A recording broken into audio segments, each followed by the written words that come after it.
بسم اللہ الرحمن الرحیم۔ السلام علیکم۔ یہ واقعہ آج سے 3500 سال پہلے پیش آیا تھا۔ فرعون کے ڈوب کر مرنے کے بعد سمندر نے اس کی لاش کو اللہ کے حکم سے باہر پھینک دیا، جبکہ باقی لشکر کا کوئی نام و نشان نہ ملا۔ مصریوں میں سے کسی شخص نے ساحل پر پڑی اس کی لاش پہچان کر اہل دربار کو بتایا۔ فرعون کی لاش کو محل پہنچایا گیا۔ درباریوں نے مسالے لگا کر اسے پوری شان اور احترام سے تابوت میں رکھ کر محفوظ کر دیا۔ حنوط کرنے کے عمل کے دوران ان سے ایک غلطی ہو گئی تھی۔ فرعون کیونکہ سمندر میں ڈوب کر مرا تھا اور مرنے کے بعد کچھ عرصہ تک پانی میں رہنے کی وجہ سے اس کے جسم پر سمندری نمکیات کی ایک تہ جمی رہ گئی تھی۔ مصریوں نے اس کی لاش پر نمکیات کی وہ تہ اسی طرح رہنے دی اور اسے اسی طرح حنوط کر دیا۔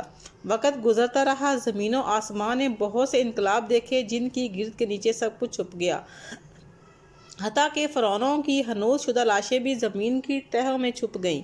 ان کے نام صرف کتابوں، ان کی تعمیرات اور لوگوں کے ذہنوں میں رہ گئے۔ اس واقعے کے 2000 سال بعد اس دنیا میں اللہ کے آخری نبی حضرت محمد صلی اللہ علیہ وآلہ وسلم تشریف لائے۔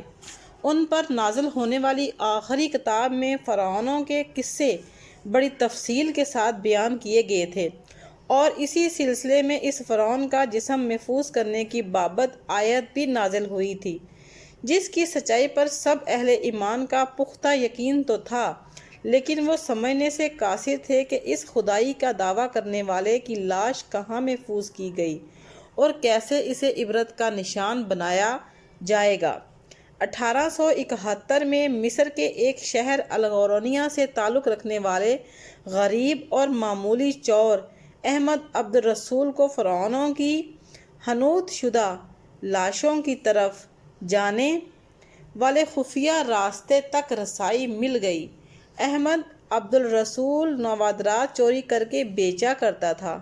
ایک دن وہ دریائے نیل کے کنارے کے قریب تبیسا کے مقام پر اسی سلسلے میں پھر رہا تھا جب اسے ایک خفیہ راستے کا پتہ چلا۔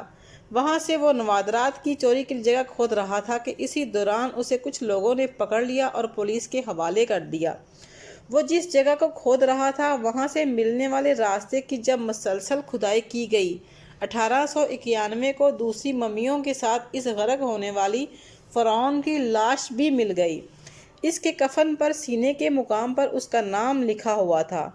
ان ممیوں کو ماہرین قاہرہ لے گئے۔ جب ان ممیوں کا تفصیل سے جائزہ لیا گیا تو فرعون والی ممی پر جمی نمکیات کی تہ سے تصدیق ہوگی کہ یہ وہی فرعون ہے جسے اللہ تعالیٰ نے پانی میں غرق کر کے بدترین انجام سے ہمکنار کیا تھا۔ یہ بہت بڑا واقعہ تھا۔ اس کی تصدیق کے لیے دنیا بھر کے ماہرین آثار قدیمہ اور سائنسدان مصر کی طرف امڑ پڑے۔ مختلف سائنسی ٹیسٹ کرنے کے بعد دنیا بھر کے سائنسدانوں نے تصدیق کر دی کہ دوسری سب لاشوں کی نسبت صرف فرعون کی لاش پر ہی سمندری نمکیات کی تہ جمی ہوئی تھی۔ اس تصدیق کے بعد اسے فرعون کی لاش قرار دے کر عجائب گھر میں محفوظ کر دیا گیا۔ 1982 میں فرعون کی ممی خراب ہونے لگی تو اس وقت کی مصری حکومت نے فرانس کی حکومت کو درخواست کی کہ فرعون کی ممی کو خراب ہونے سے بچایا جائے، نیز جدید سائنسی ذرائع سے اس کی موت کی وجہ بھی معلوم کی جائے۔ چنانچہ مصری اور فرانسی حکومت نے مل کر ممی کو فرانس لے جانے کا انتظام کیا۔ جب فرعون کی لاش کو فرانس پہنچایا گیا تو ایئرپورٹ پر اس دور کے فرانسی صدر بذات خود حکومت کے اعلیٰ عہدیداروں، تمام وزراء اور فوج کے افسران کے ساتھ استقبال کے لیے موجود تھے۔ فرعون کی لاش کا استقبال کسی عظیم زندہ بادشاہوں کی طرح کیا گیا۔ فوجی دستوں نے سلامی دی۔ فرعون کی ممی کو ماہر ڈاکٹروں کی ٹیم کے حوالے کیا گیا۔ اس ٹیم کی سربراہی ڈاکٹر مورس بوکائے نے کی تھی۔ مائکروسکوپ ٹیسٹوں کے ذریعے ممی کے تمام اعضاء کا باریک بینی سے جائزہ لیا گیا تو معلوم ہوا کہ اس کی لاش اور جسم میں سمندری ذرات ابھی تک موجود ہیں اور موت کی وجہ سے بھی پانی میں ڈوبنے کی وجہ سے ہوئی تھی۔ ایک بادشاہ کی موت پانی میں ڈوبنے کی وجہ سے ہو، یہ ڈاکٹر مورس کے لیے حیرت کی بات تھی۔ اس نے اس ممی کے بارے میں مزید جاننے کی کوشش کی تو اسے معلوم ہوا کہ اس بادشاہ کی موت کے حالات مسلمانوں کے نبی حضرت محمد پر اتری کتاب قرآن پاک میں تفصیل سے درج ہے۔ اسے علم تھا کہ جہاں سے یہ لاش ملی ہے وہاں وہ ایک اسلامی ملک ہے، چنانچہ تجسس کے ہاتھوں مجبور ہو کے وہ مصر پہنچا۔ وہ ایک سائنسدان تھا، اس نے اس معاملے میں مصر کے ہی ایک سائنسدان سے ملاقات کی۔ اس سائنسدان نے قرآن پاک کھول کر اسے سورہ یونس کی آیات 90 تا 92 کا ترجمہ لفظ با لفظ سنایا۔